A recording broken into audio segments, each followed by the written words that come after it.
आज म यो भिडियो मार्फत हजुरहरूलाई गलेश्वर महादेवको मन्दिरको दर्शन गराउन गइरहेको छु मोबाइलबाटै। यो मन्दिर भनेको धेरै नै महत्त्वपूर्ण ऐतिहासिक र पवित्र धार्मिक स्थल हो। हिन्दू धर्मावलम्बीहरूको लागि यो क्षेत्र ठुलो आस्थाको केन्द्रका रूपमा रहेको छ। गलेश्वर धामको महत्त्व र विशेषताहरू धेरै नै छ होइन।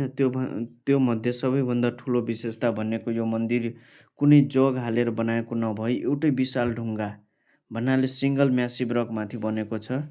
करिब 9 रोपनी लगभग 14 देखि 15 कट्ठा क्षेत्रफलमा फैलिएको यो विशाल ढुङ्गालाई चक्रशिला भनिन्छ। यही शिलामाथि मुख्य मन्दिर, धर्मशाला र अन्य देवी देवताहरूको मूर्ति रहेको छन्। र गलेश्वर धामको अर्को विशेषता भनेको कहिले नसुक्ने कुण्ड हो।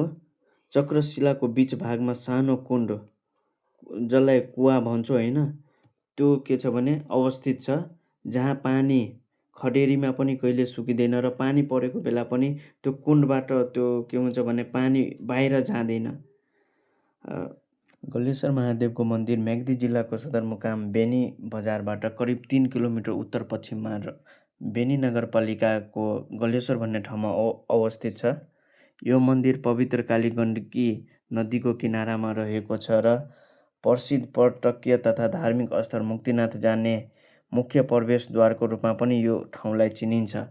त्यही भएर हजुरहरू जतिजनाले सुनिराख्नु भएको छ, एकपल्ट अवश्य गलेश्वर धाम आएर दर्शन गर्नुहोला र गलेश्वर महादेवको आशीर्वाद पाउनुहोला। हर हर महादेव भन्दै म यो भिडियो अन्त गर्न गइरहेको छु। धन्यवाद। जय नेपाल।